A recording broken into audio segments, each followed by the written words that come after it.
That's what I heard the moment I stepped out of my car, standing right in front of my own lake house, a place I'd owned for more than a decade. The morning air was crisp, the kind that usually brought peace and silence to the lake. But that peace shattered with that single shout. The voice came from a man wearing a bright yellow HOA vest, clipboard in hand, chest puffed out like he owned the entire neighborhood. His sunglasses reflected the sunlight, but I could see the arrogance in his posture from a mile away. I blinked, trying to process what I'd just heard. "Excuse me?" "This is my property," I said, pointing to the dock that extended gracefully over the still water. The boards creaked under my shoes, boards I had nailed myself years ago. But the man wasn't listening. He was already on the phone, pacing dramatically, shouting into it like he was reporting a dangerous fugitive. "We have a trespasser on private HOA land. He's refusing to leave." His voice echoed across the lake, loud enough for the neighboring houses to hear. I just stood there, in disbelief. It wasn't the first time the HOA had caused trouble, but this was a new level of absurdity. A trespasser on my own property. That's when it hit me. This wasn't some simple misunderstanding. The HOA, the Homeowners Association that supposedly managed our peaceful lakeside neighborhood, had gone too far this time. They had started treating everything, every piece of land, every square foot, as if they owned it. They'd started rewriting the rules, moving boundary lines, and bullying homeowners into submission.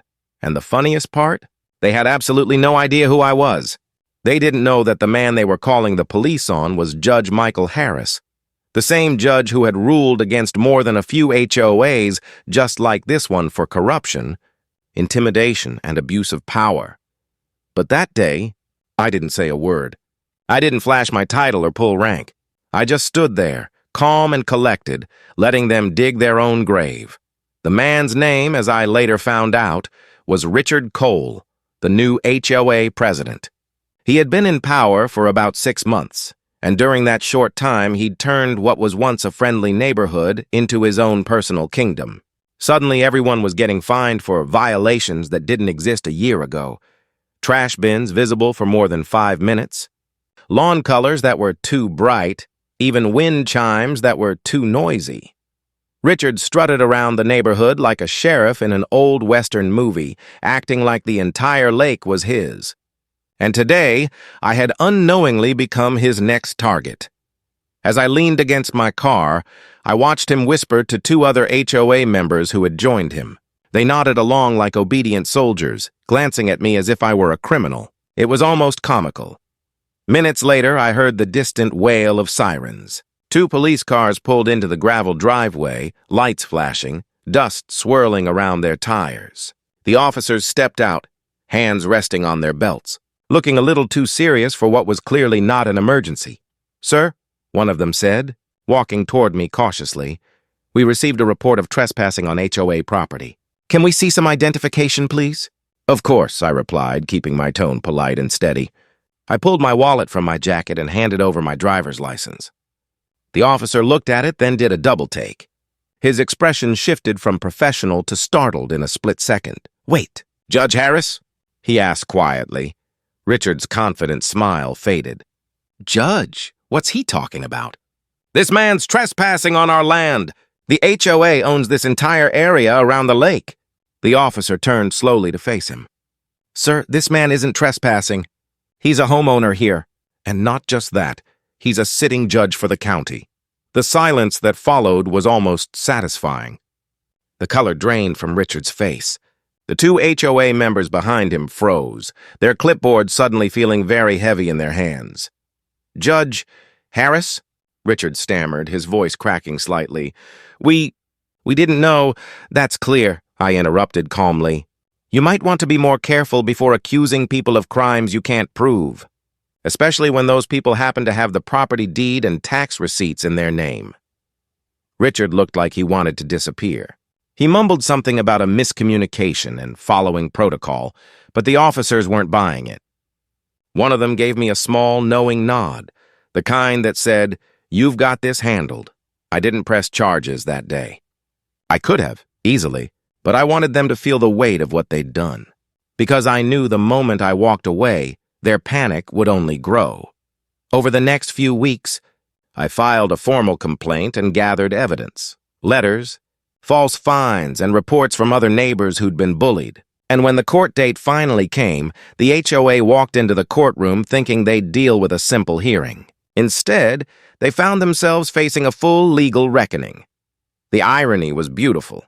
The same organization that had called the police on me for trespassing was now being investigated for harassment, fraud, and abuse of authority. And when the verdict came down, it wasn't even close. The HOA was ordered to remove its illegal restrictions, issue public apologies, and pay damages to every homeowner they'd wronged. Richard Cole resigned 2 days later. Now, when I walk down that same path to my dock, no one dares to stop me. The signs that once read "Private HOA Property" are gone, replaced by the quiet sound of waves brushing against the shore. I never wanted revenge. I just wanted peace. But sometimes people need to learn that power doesn't make you right. And arrogance always comes with a price. They tried to get me arrested for trespassing. On my own land, but in the end they trespassed on justice. Let me take you back a few months earlier. This lakefront community had always been my peaceful getaway, a small slice of quiet far from the chaos of the city. When I first bought the land over a decade ago, it was nothing more than a patch of overgrown grass and a narrow stretch of shoreline. I spent countless weekends out here, hammer in hand, building a small wooden cabin with my own 2 hands. Every nail, every plank of wood, every piece of the dock that stretched out into the water had a story behind it. It wasn't just a vacation home to me. It was a sanctuary, a reminder of simpler days. For years, the neighborhood had been calm. The residents looked out for each other. We had the occasional HOA meeting, but it was more about community potlucks than property lines. People respected boundaries, both legal and personal. That all changed the moment a man named Richard Cole became the new HOA president. Richard was one of those people who craved power like oxygen. He didn't want to serve the community. He wanted to control it. He strutted through the neighborhood with his clipboard and smug grin, acting more like a law enforcement officer than a volunteer homeowner. The moment he took office, everything began to shift. Overnight, new rules started appearing in our inboxes and on bulletin boards. Pages and pages of updated HOA regulations, all written in cold, bureaucratic language that made you wonder if we'd accidentally moved into a prison camp. No fishing without HOA permission. No lake access after 6 p.m. No outsiders allowed on community property. The word outsiders bothered me the most, because I knew what they were really trying to say. They wanted control of the lake, control of who could walk along the water, who could sit on the docks, who could even look at the shoreline without permission. But here's the thing. The so-called community property they were talking about included my private dock, the one I had built myself years before the HOA even existed in its current form. The same dock listed under my property deed. One morning, after receiving yet another notice warning me about violating HOA access hours, I decided to walk over to their office and straighten things out. I brought everything, my deed, tax receipts, and even the original construction permits that proved the dock was mine.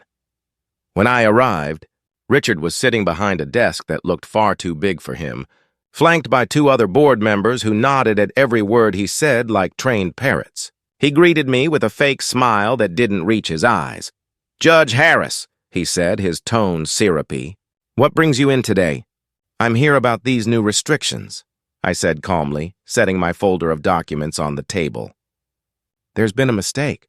The dock you've labeled as HOA property is on my deed. It's private land, not community property." He leaned back in his chair, tapping a pen against his chin, pretending to study the papers like he was doing me a favor. Then he said the words that truly told me everything I needed to know about him. "That doesn't matter anymore. The HOA controls this area now." I stared at him, wondering if he'd actually heard what he just said. "You can't control something you don't own," I replied evenly. "This isn't about opinions, Richard. It's about law. The property boundaries are clearly marked," he smirked. The kind of smirk that comes from someone who's gotten used to intimidating people into silence. "We've updated the community map," he said casually. "We decided that the shoreline and docks are communal spaces. If you want to keep using your dock, you'll need to file a request and pay the annual access fee. An access fee? For my own dock? I took a slow breath, doing my best not to laugh in his face. That's not going to happen, I said quietly. You don't have that authority. His smile vanished. Then I guess we'll have to enforce the rules, he snapped. Nobody gets special treatment here. Special treatment? I repeated. I'm just asking you to respect property rights. But it was useless. I could see in his eyes that he wasn't going to listen. He wasn't interested in facts or fairness. He was interested in control. He wanted to show everyone that the HOA had the final say, even if it meant rewriting reality. I walked out of that office that day shaking my head. I could have taken them to court right then and there. It would have been simple. I had all the paperwork, all the legal grounds I needed to make their new rules crumble like sand. But part of me wanted to see just how far they'd go, how bold, how arrogant they could become before the truth finally hit them. Weeks passed and the tension grew. I ignored their letters, their warnings, and their so-called violation notices. Neighbors whispered that Richard was planning something big, some show of authority to prove he was in charge. I didn't think much of it until one afternoon. When I drove up to my lake house and saw those yellow-vested HOA members standing at the end of my driveway, clipboards in hand, blocking my path. That was the day they called the police on me. As ridiculous as it sounds, they actually dialed 911 and reported a trespasser on HOA property. Me, the legal owner. I could have stopped them right there, revealed who I was, ended the farce in seconds. But I didn't. I just stood there, calm, almost curious, watching as they spun their web of lies deeper and deeper. They had no idea that the man they were trying to intimidate wasn't just another homeowner. They didn't know I was the same judge who had shut down multiple HOAs for crossing the very same line they were now trampling over. They wanted a fight, and they were about to get one, but not the kind they were expecting, because this time they weren't just messing with a homeowner. They were messing with someone who understood the law better than they ever could, someone who wasn't afraid to remind them that justice, once awakened, always finds its way back home. The officers arrived within minutes, sirens echoing through the quiet lakeside neighborhood. The sound was jarring against the stillness of the afternoon, bouncing off the trees and rippling across the water. 2 squad cars pulled up in front of my driveway, lights flashing red and blue, reflecting on the surface of the lake like warning beacons. The HOA board members stood proudly at the edge of my property, puffed up with the confidence of people who thought they were about to see justice served, or at least their version of it. I stayed still, hands in my pockets, watching as the officers stepped out of their cars. One was younger, probably new to the force, his expression focused but unsure. The other was older, experienced, the kind of officer who could sense when something didn't add up. They exchanged a brief word before the older one walked toward me. "Sir," he said evenly, "we've received a complaint that you're trespassing on HOA property. Do you have any ID on you?" There was no aggression in his tone, but I could tell he was already skeptical. He'd been on too many calls like this before, the kind where neighbors fought over fences or driveways and wasted police time. Still, I cooperated. I reached into my jacket pocket, pulled out my wallet, and handed over my driver's license. He took it, glanced down, and in less than 2 seconds, his entire expression changed. His brows lifted slightly, and his mouth opened just a fraction before he quickly composed himself. Then he looked back up at me. "Wait, Judge Harris?" he said, almost under his breath. The air around us seemed to freeze. The HOA president, Richard Cole, frowned, clearly not understanding what was happening. "Judge, what's he talking about?" "He's trespassing on our land. The HOA owns this section." "We told you that already." The officer turned slowly to face him. His voice remained calm, but there was a noticeable edge to it now. "Sir," he said, "this man is a sitting judge for the county. You might want to take a step back and explain exactly what you think is going on here. You could have heard a pin drop." Richard's confident smirk disappeared in an instant. The 2 other board members behind him suddenly looked like they'd seen a ghost. Their clipboards hung limply at their sides. One of them even muttered, "Oh no," under his breath. I didn't say a word. I simply stood there, letting the silence speak for itself. The younger officer glanced at me, clearly caught off guard by the situation. The older one cleared his throat, turning back to the HOA president. "So let me get this straight," he said slowly. "You called us because you thought this man, who owns the property, was trespassing on his own land?" Richard stuttered, his words tripping over each other. "We didn't know that, officer. The HOA has jurisdiction over this area. It's considered common property now. We were just enforcing policy." "Your policy," I said quietly, finally stepping forward, "is violating property rights. And calling the police on a homeowner without any evidence? That's harassment." Richard looked like he wanted to disappear. "Sir, we were just what?" I interrupted. "Abusing authority? Making up your own laws?" My voice wasn't raised, but every word carried enough weight to make him shrink a little further. "You should be very careful about the difference between community management and intimidation. You're not above the law no matter what your title says." The officers exchanged a look. The younger one tried to hide a smirk. The older one handed back my license with a slight nod of respect. "Judge Harris, I'm sorry for the inconvenience," he said. "We'll file this as a civil misunderstanding unless you'd like to pursue charges." I smiled politely. "Not today," I said. "But this won't be forgotten." Richard's face flushed red. "Look, this isn't personal. We were following procedure." "Your procedure," I said, cutting him off again, "is irrelevant when it contradicts state law. Property boundaries aren't decided by clipboards and power trips. They're decided by deeds, taxes, and legal precedent.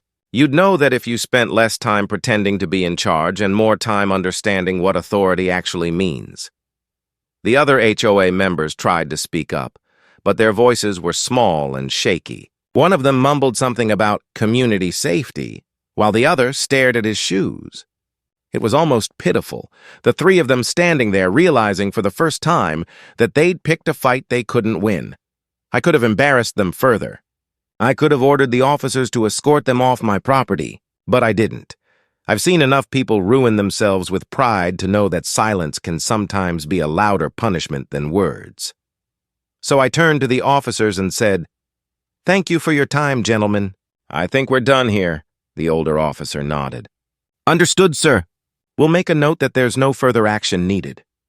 He cast one last glance at the HOA trio before getting back into his car. The younger officer followed, still glancing between me and the board, like he was trying not to laugh. As the police cars pulled away, the flashing lights faded, leaving behind only the reflection of the sun on the water and the hum of cicadas in the distance. The HOA members stood frozen, unsure whether to apologize or retreat. Finally, Richard took a deep breath and said weakly, We'll discuss this at the next meeting." I raised an eyebrow. "You do that.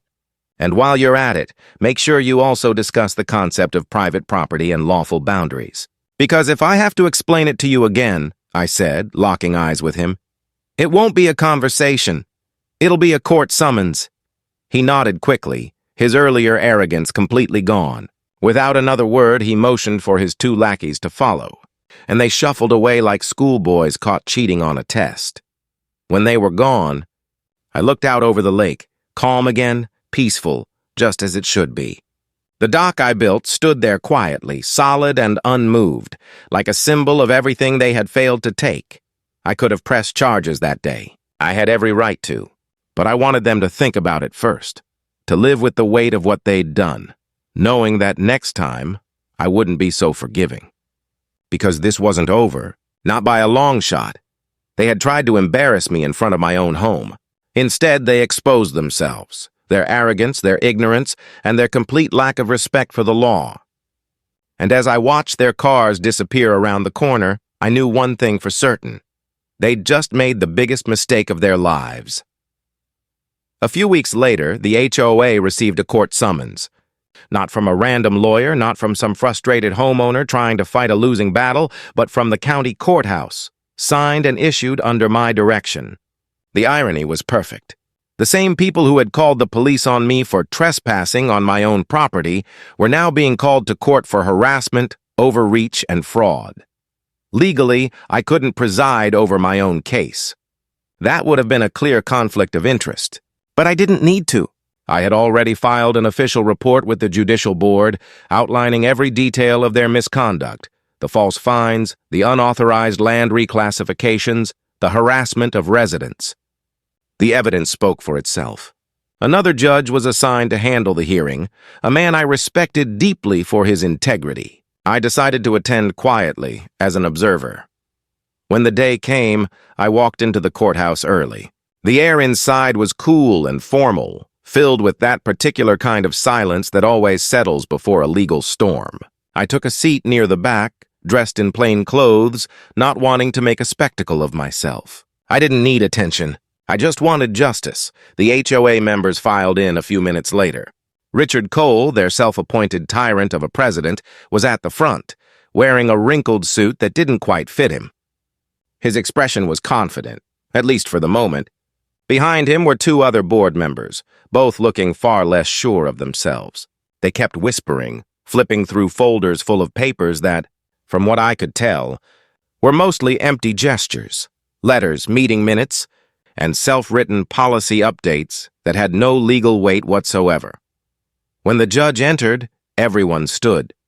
The clerk read the charges: unlawful reclassification of private property, harassment of a homeowner, abuse of authority under HOA management statutes, and violation of due process.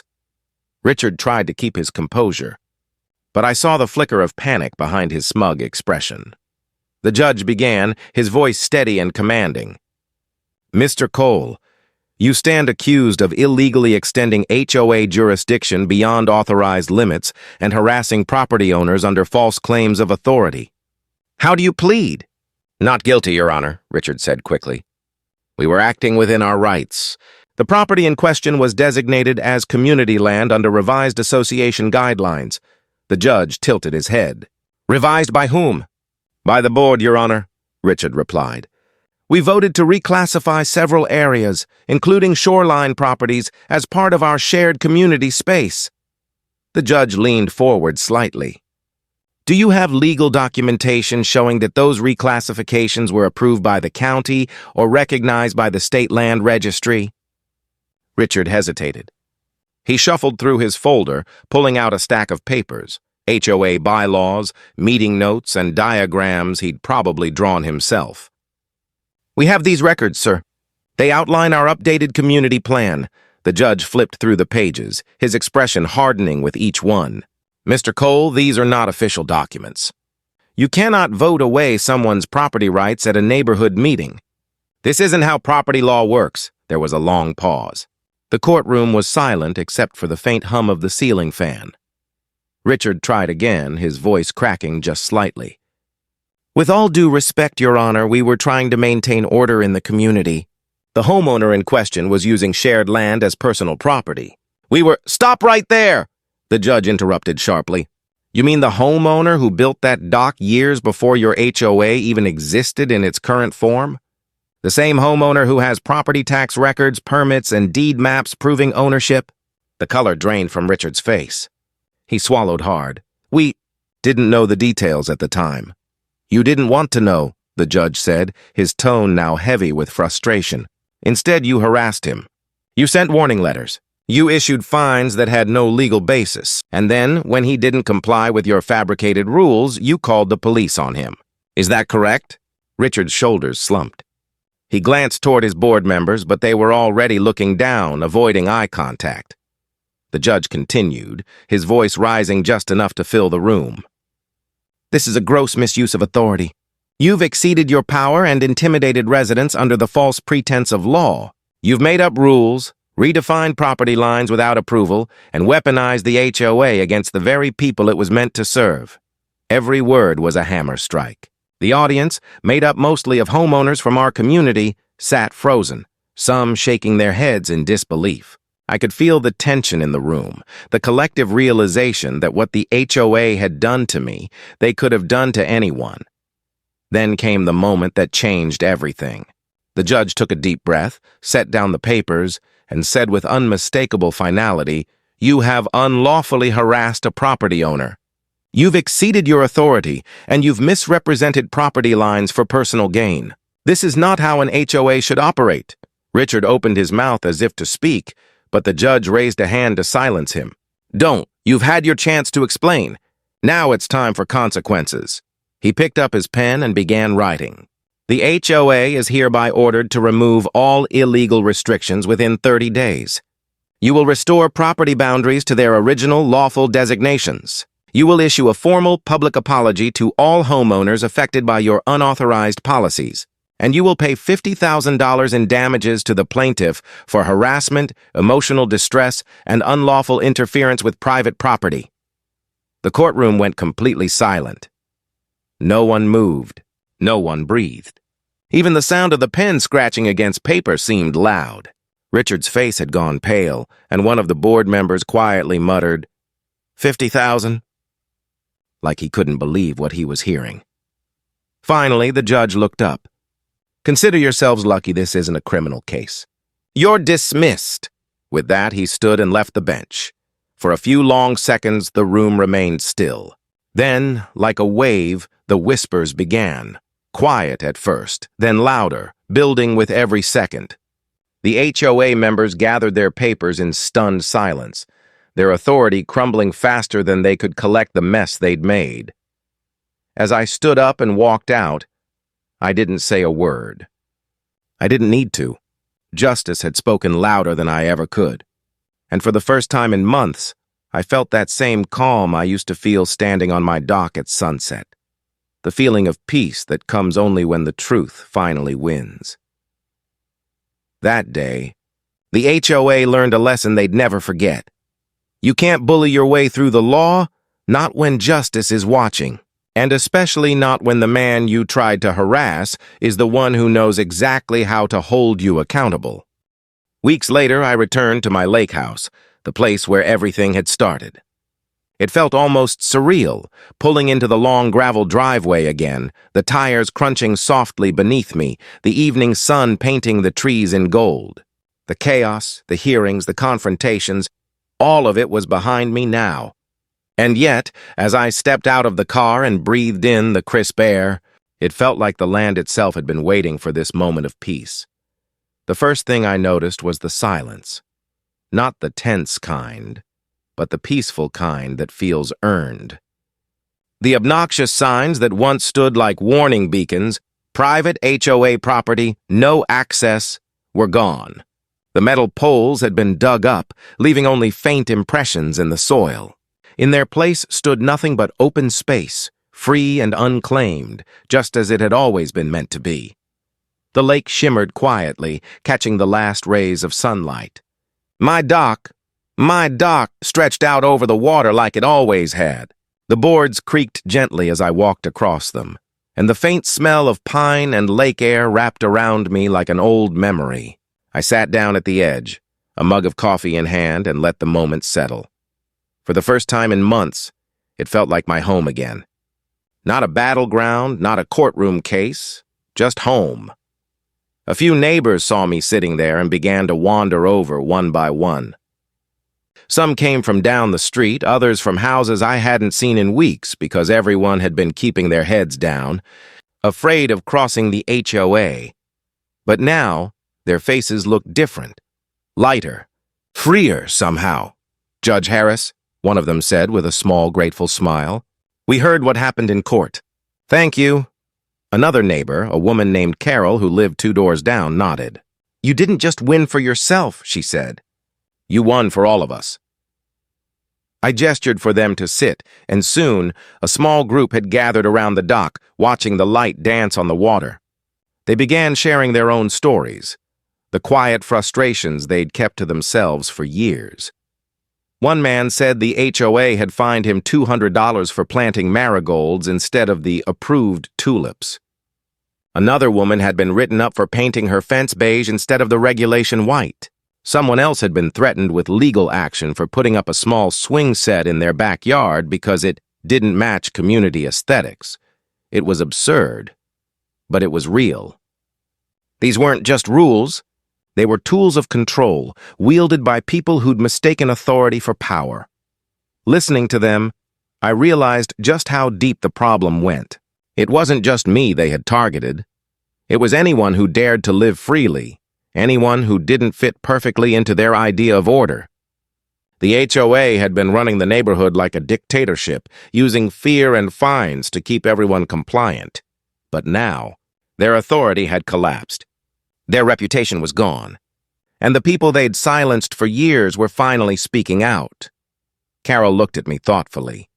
"How did you stay so calm through all of it?" she asked. I took a slow sip of coffee before answering. "Because anger gives them control," I said. "Calm takes it back. I didn't fight them to prove who I was. I fought them to remind them what they weren't." She smiled softly, nodding. We sat there for a while longer, just watching the sunlight ripple across the surface of the lake. There was something poetic about it, how still water could reflect everything so clearly once the storm passed. When everyone eventually drifted home, I stayed behind, listening to the sounds of the evening. The soft buzz of crickets, the faint splash of a fish breaking the surface, the wind whispering through the trees. The world had moved on, but the peace felt richer now, deeper, as if every sound carried a quiet message. You did the right thing. What started as their attempt to humiliate me, to make an example out of me, had backfired spectacularly.